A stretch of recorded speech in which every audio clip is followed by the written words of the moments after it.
We have a lot to discuss. I'm at a stage in my life that everyone goes through, but no one really just like talks about. You know, I'm not old, I'm not young, I'm just getting older. Like that's where I'm at right now. I have like 3 gray hairs in my beard right now. I'm like, yo, I got wisdom, baby. Let's go. I'm embracing it. I like it, right? I'm realizing things about myself that I didn't know before, and now I'm okay with. I know now that every time I've been fired from a job, I knew I should have gotten fired from that job. I've never argued with a boss in my life. I've never been like, oh, I can't believe they're doing this to me. Every single time I'm like, yo, you guys are making a very smart business decision, all right? You fired the right guy, all right? I am a terrible employee, you know what I mean? I suck. One time I was getting fired and she started crying and I was like, yo, why are you crying? I stole your car. Like, you should get me out of here right now. Tears. Legit tears just running down her face. She was like, it's so hard to fire you. It should have been hard to hire me, Gretchen. What do you mean?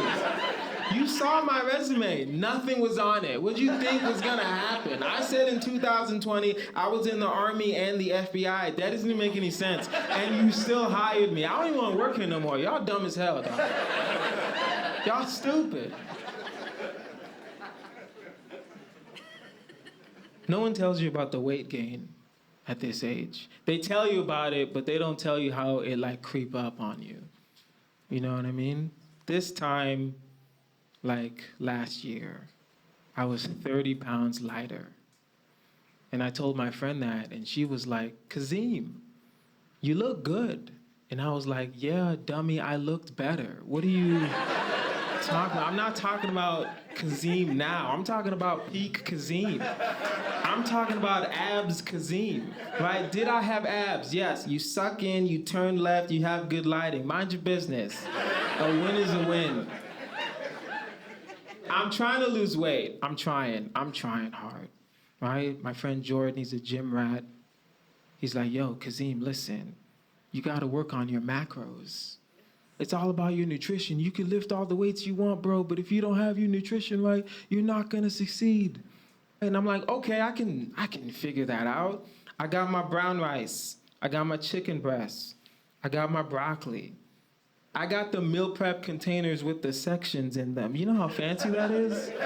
Right? Before, my food was touching and I felt like I was nothing. Now with my sections, I'm on top of the world, baby. I'm on top of the world. Yo, I took meal prep serious. I was cooking with virgin coconut oil. Exactly. Some of y'all don't even know what that is. Guys, virgin coconut oil, virgin coconuts. These coconuts have never been touched. Y'all dealing with these slutty coconuts. Y'all letting these men just touch y'all coconuts and y'all cooking with them? That's disgusting, dog. What are y'all doing? Do better, okay? Cooking, chicken breast, brown rice, broccoli, cooked it up. I weighed it, put it in the meal prep containers. Put the meal prep containers in the fridge, stacked it up, looked real nice, took a picture for the gram, hashtag on my journey. Instagram eats first, right? Took me like 6 hours to do all of that. I did all of that and I just went to Taco Bell. It's been a long day. I deserve these chalupas, dog. Right? That's my problem. I feel like that's my ultimate problem. Every small victory deserves a cheat meal. Did I work out today? Yes. Burrito, baby, with cheese. Let's go. How long was the workout? 20 minutes. Did I sweat? Of course not. Burrito, baby. It don't matter. A workout is a workout. Did I get to work?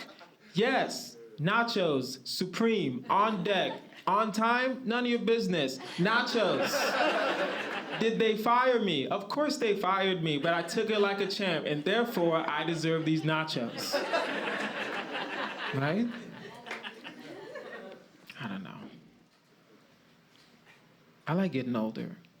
Perspective happens a lot at my age. I'm old enough now to understand that this time we're in right now, is not the craziest time for politics. It's always been a little crazy. We're all just paying attention right now. There has never been a time in American history where politics wasn't just a little weird. I'm gonna give you one example, recent history. There's a senator called Elizabeth Warren. I like Elizabeth Warren, she's cool. From Massachusetts, okay? When she was young, her dad said they had Native American blood. So her whole life, she was telling people she was Native American. And then one day, someone came up to her and was like, "You look white." Right? And Elizabeth Warren was like, "Yo, I'll take a DNA test right now. Let's go. I'm Native American to the core." And then she took a DNA test, and it turns out she is 0.00000000027% Native American. And then she was like, "Told y'all. I told y'all from day one, baby, a win is a win. I'm Native American. Give me my free college. I deserve this." Politics has always been weird. We're just now paying attention. I don't even like talking about politics like this. I will say, I'm still pissed about like this student loan thing. $10,000? They were giving people $10,000 each to just pay off their student loans.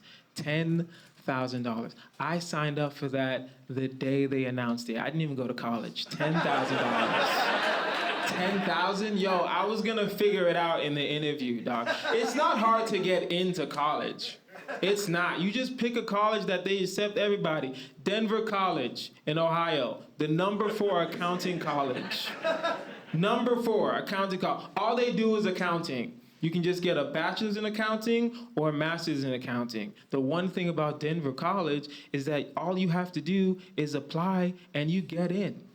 That's it. How do I know that? I made it up. $10,000. I'll do, who's the mascot? I'm the mascot. 10,000? What are we talking about here? This is a controversial statement. I don't think everyone deserves their student loans to be forgiven. Not everybody. If you are a nurse, all your loans should be forgiven. If you're a teacher, all your loans should be forgiven. Social worker, if you do something for society, as soon as you get your diploma, here's your check, go live your life. If you're a doctor, maybe not, you can afford it. If you majored in French, I hope they rip that application in your face and drop kick you in the chest. You majored in French and you think you deserve your loans to be forgiven? No, you majored in French, you live in Ohio. What was the plan? What was the master plan? You thought French was gonna fix Ohio? Nothing's fixing Ohio.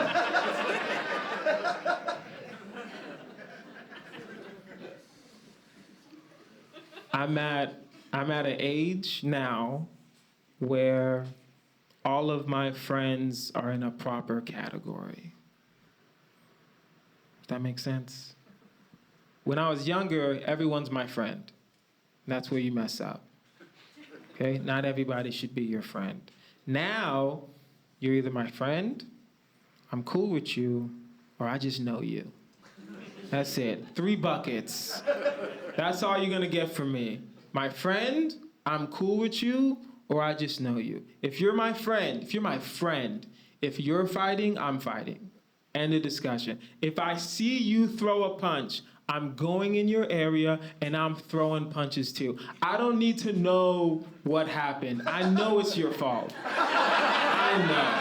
I know it's your fault. I don't have a single friend that's like, oh, I don't know why they hit him. I know exactly why they hit him, right? But that's fine. That's over there. Right here, we're fighting. Okay? Now, if I'm cool with you, if I see you about to fight, I'm gonna try my hardest to break it up. If y'all start fighting, that's none of my business. Okay? If I just know you, I could be standing right here. and 5 guys could be jumping you right there. I'm gonna say something. It's gonna take me a minute. It's gonna take me, at the very least, I'd be like, hey, y'all, that's it. Nothing more than that. I just know you, right? You're not my friend. I'm not even cool with you. Things are happening to my friends at this point in my life, and like, sometimes it's hard to like process, you know? Sometimes it's hard to talk about, because real stuff happens to your friends at this stage. You know, one of my comedian friends, he got robbed. And it feels weird to talk about, because he's not just a comedian, he's also a magician. And you would think, if someone can get out of a robbery, it'd be a magician. Like, you couldn't do nothing to save yourself. You're a magician. When I say he's a magician, he does magic to make money. He does comedy on the side. You know how he makes money? He goes on the street, brings a straitjacket, and just take bets on how long it's gonna take him to get out of it. And he makes money. Lives a very comfortable life. Multiple times, I'm having a conversation with him, and he's like, all right, bro, here's your wallet back. Exactly, and then he got robbed. They caught you slipping, dog? What are you doing? You're a magician. If I was a magician, listen, if I was as good as a magician as him, someone comes up to me, puts a gun to my head, and they're like, hey, bro, give me your wallet, give me the boots. Matter of fact, just take the shirt off. Run all of that right now. I'd be like, okay, whatever you want. Or do you want your wallet? Like, you couldn't figure that out. You're a magician, you got robbed. I would be running tricks on every thief. You want this wallet? Take this glitter. What are you talking about? Oh, you want this hat? Take this rabbit. I don't know. Something. Do something. I don't know.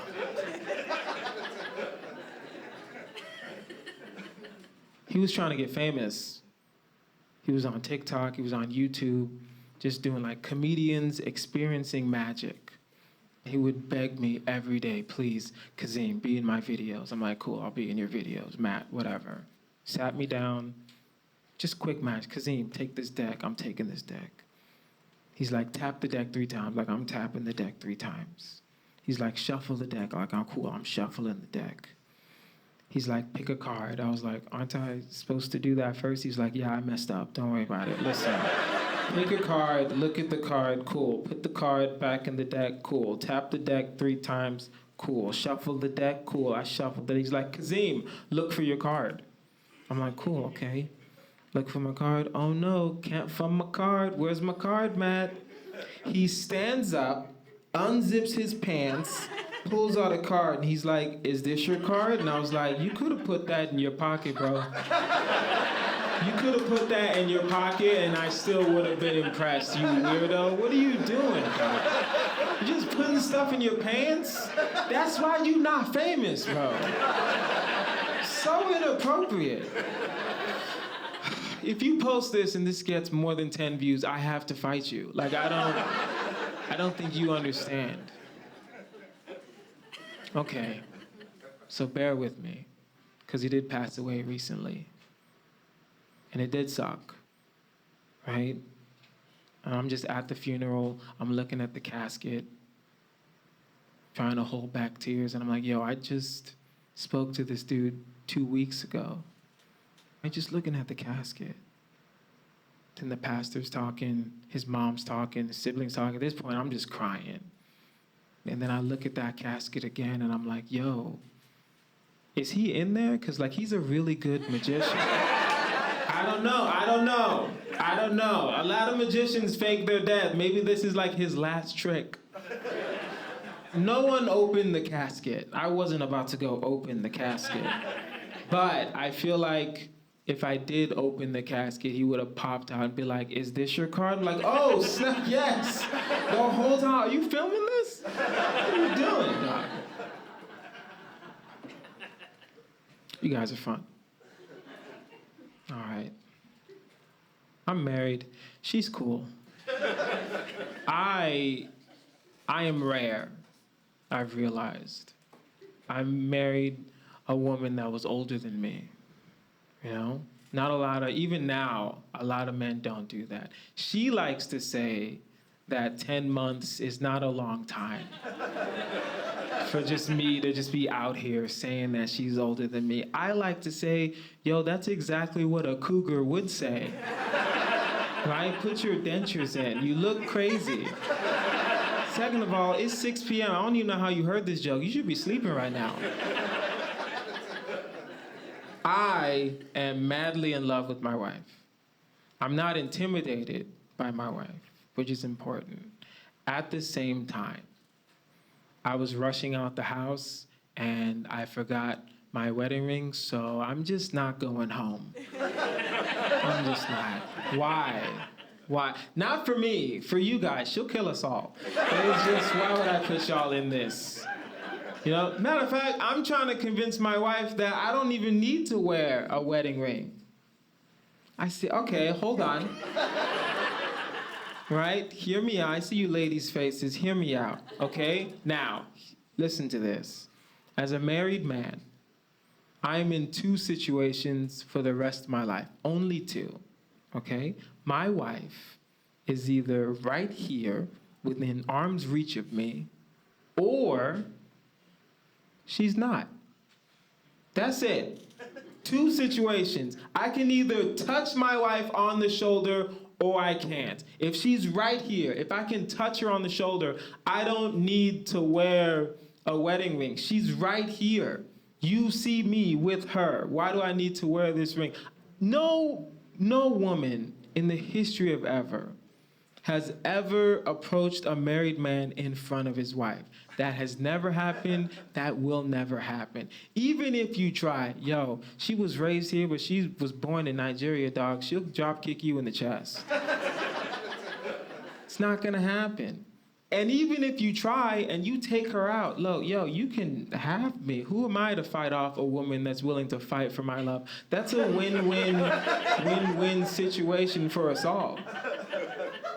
Okay, now, if she's not right here, right? If I can't touch her on the shoulder, then I still feel like I can make the argument that I still don't need to wear a wedding ring. And my wife hates that. And she's like, you need to wear your wedding ring so all these women know you're not available. And I'm like, yo, babe, you think I'm attractive. That's it, bro. That's it. No one else wants me. You ever have to explain to someone you trick them into marrying you? It's a very awkward conversation. I'm like, yo, babe, I'm not a catch. People think you're weird, low-key. Like, you're not. You are a nurse. You have 2 degrees. I tried to spell spaghetti the other day. I got to S. I got to P. I got to A, and I just started crying. Like, you have nothing to worry about with me at all. You good.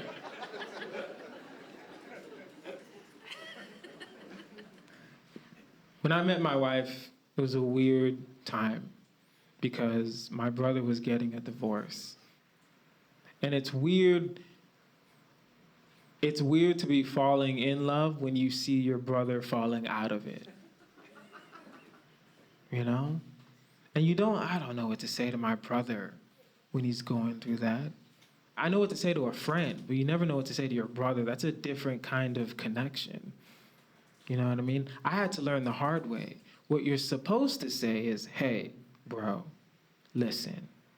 Whatever you need, I'm here. You just want me to sit and listen to you talk? I got that. You want to have a conversation? We can do that too. Matter of fact, if you want me to talk, you can get your mind off some things. We can do that as well. Don't do what I did. What I said was, hey, bro, hear me out. I can get you 2 girls by Friday. What's good? Don't say that. Don't say that at all. Don't say that, especially when I said that. I said that 2 years before they even got divorced. Like, I thought I was helping. I was watching a lot of business YouTube, and I was like, yo, I should solve this problem before the problem arises. I don't know. Hindsight is 2020. I look at that relationship, and you never know what's going on in someone's marriage, but you can only speculate, right? I feel like they didn't communicate. The small things, that was the problem with them. They didn't talk about the small things. You have to talk to your person. You have to. Even if it's the smallest thing, you have to talk to your person. Because then those small things will just stack up and blow up in your face. The small things. They both had nicknames for each other, and neither of them liked their nickname. So small, but so annoying. So small. It was weird. His name is Tunde, and she called him Toon. And I went up to him and I was like, yo, first of all, that's a stupid nickname. Second of all, yo, I know you don't like this nickname. What's going on, bro? And he would just shrug it off and walk away. Her name is Lola, and he called her Useless. And I was like, there's no way she liked that nickname. They were doomed from the beginning, right? I feel like me and my wife over-communicate sometimes, if that makes sense.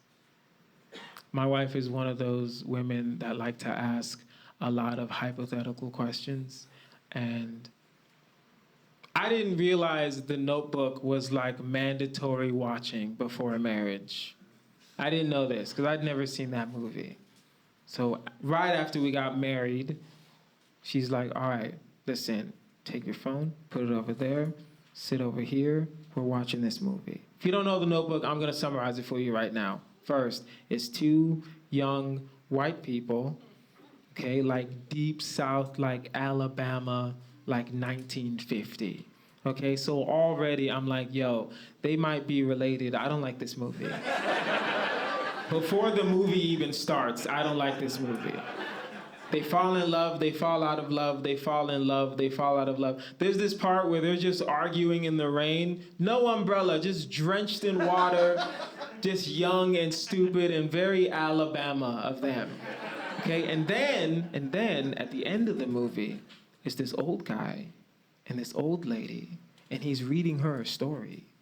And it's them in the future. She has dementia. She doesn't remember anything. And he's reading her a story of their lives together. And then my wife looked me in my soul and was like, hey, babe, when we get older, if I get like dementia and I don't remember anything, will you read me a story about us? And I was like, hey, babe, you think I'm still gonna be with you? That's crazy. That's insane. Why are cougars so weird, bro? Are you serious? You think if you get dementia, I'm still gonna be in your life? No, sneeze twice, I might be out.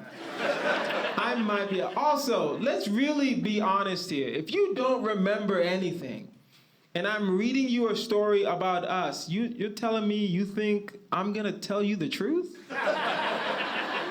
You don't think I'm gonna lie? You don't remember these ninjas I defeated?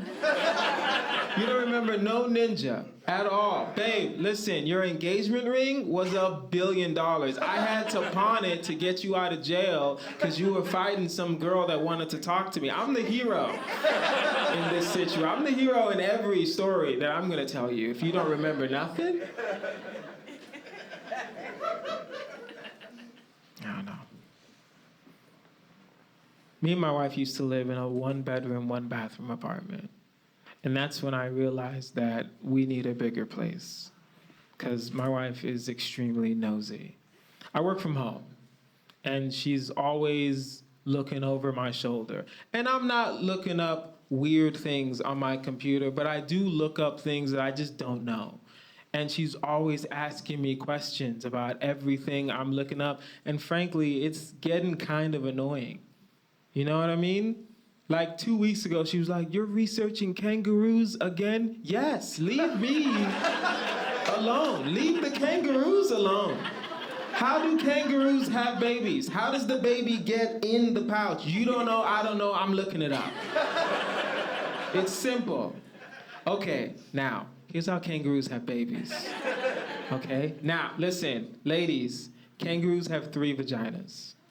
Exactly. That's not even the crazy part.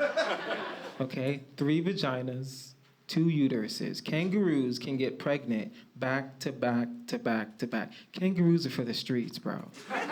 Like, don't ever try to wife up a kangaroo. Anyone that can get pregnant back to back to back like that, they're not wifey material, though. Just stay away. All right? They have the baby through the middle vagina, and then the baby, not the mother, the baby crawls up the mom and gets into the pouch. No one tells the baby to do this. It just naturally knows that this is what it has to do to survive. That's crazy, right? That's what I do all day. I research things, get information, I come here, and I share it with y'all. And I change your lives. Maybe I'm not changing your lives drastically, but I am changing the perspective of how you view the world. Does that make sense? So imagine what I could do if my wife would just mind her business. The possibilities are endless at this point. I could cure cancer, I think. Just saying. Earlier this year, me and my wife welcomed a beautiful baby girl. I know. Thank you. Let's go. I feel good. The first lesson I learned as a new father is that there's a reason why they say this baby is 2 weeks old, and this baby is 10 weeks old, and this baby is 35 weeks old. Every week is a thing. Every week is a milestone. Every week I need my daughter to do something new. When she was first born, all we needed her to do was breathe on her own. That's it. That's all we need you to do. You're out the womb, breathe on your own. She didn't breathe on her own for 5 minutes. They were working on her, doing that oxygen thing for 5 minutes. 5 minutes is a long time. My daughter is a warrior, dog. To be fighting to breathe on your own for 5 minutes, that's a long time, bro. I was choking on a pretzel, 30 seconds in, I just accepted death. I was like, yo, I've lived my life, it's fine. I was texting my mom, I love you. You know what I mean? Because I'm choking, whatever. 5 minutes is a long time, and then she starts breathing on her own, cool. Then we get into like the outpatient room, they're like, cool, now she needs to eat, she needs to poop, we can go home. Awesome. That went smoothly. Eat, poop, we went home. Then, first couple weeks, you're like, all right, cool, right? We need to make sure she's eating a lot now. Because she was born like 5 pounds, so we need to like always be eating. Cool, she needs to always be pooping. Cool, check her hair the next week. Check her skin the next week. The next week, oh, we need to put her on her stomach, and then we need to see if she's gonna like pick her head up. Cool. Next week, can she make eye contact with you? Cool. Next week, can she follow you in a room? A couple weeks after that, is she like rolling over? Blah, blah, blah. Now, at 5 months, I need her to get a job and get out of my house. I'm ready, dog. I need her to graduate college tonight. Right? Babies are a lot, dog. Babies are so much. Being a father is an amazing feeling. And being a parent is a lot of work. It's a lot. There's so much you have to do for the kid. And then you realize there's so much you can't do in front of your kid. There's so much I just can't do in front of my kid anymore. I can't fall in front of my kid. Do you understand that? I can never fall in front of my child because then I just lose all authority. You can't. My dad fell in front of me one time in 8th grade. One time. He saw me see him do this. And then he stood up. He was like, hey, make sure you go wash your dishes. I was like, yo, who you talking to, dog?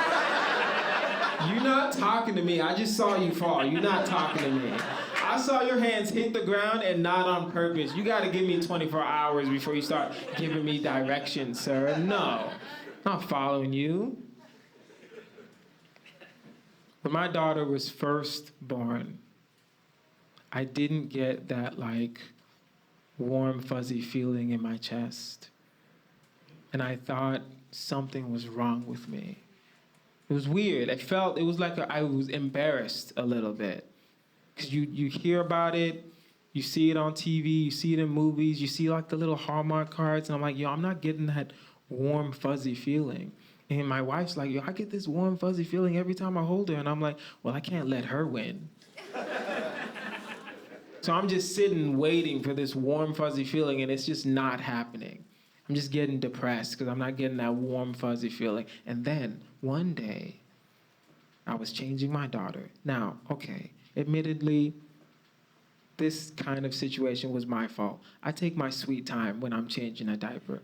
Diaper's off, clothes are off. She's not rolling yet, so like she's just stuck on the bed. I'm walking around, drinking soda on the phone. Then she starts coughing and choking on her own spit up. I drop the phone. I run to my daughter. I pick her up, get her vertical, let her finish doing what she's doing. And then she looked at me in the eyes, and then she just started smiling.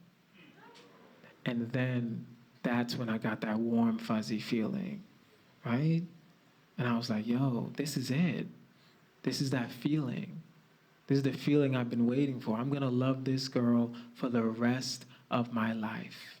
And then my wife walked in the room and was like, hey, she's peeing on your chest. And I was like, yo, a win is a win, baby. Warm fuzzy's warm fuzzy. What you mean? Also, mind your business, dog. I'm having a moment with my daughter. Thank you guys for coming out, man. This is a great thing. It's nice. It's nice. It's really dope to see people like live comedy. You know, it's just nice, right? Because listen, comedians, we're insane people. We're insane. We're crazy. Something really is wrong with it. You know how crazy you have to be to say to yourself, man, this joke about abandoning my family is gonna provide for my family. You know what I mean? That's a stupid statement to say. And we say it every day, and here you guys are, helping us out. All right, I'm Kazim Rahman. Thank you.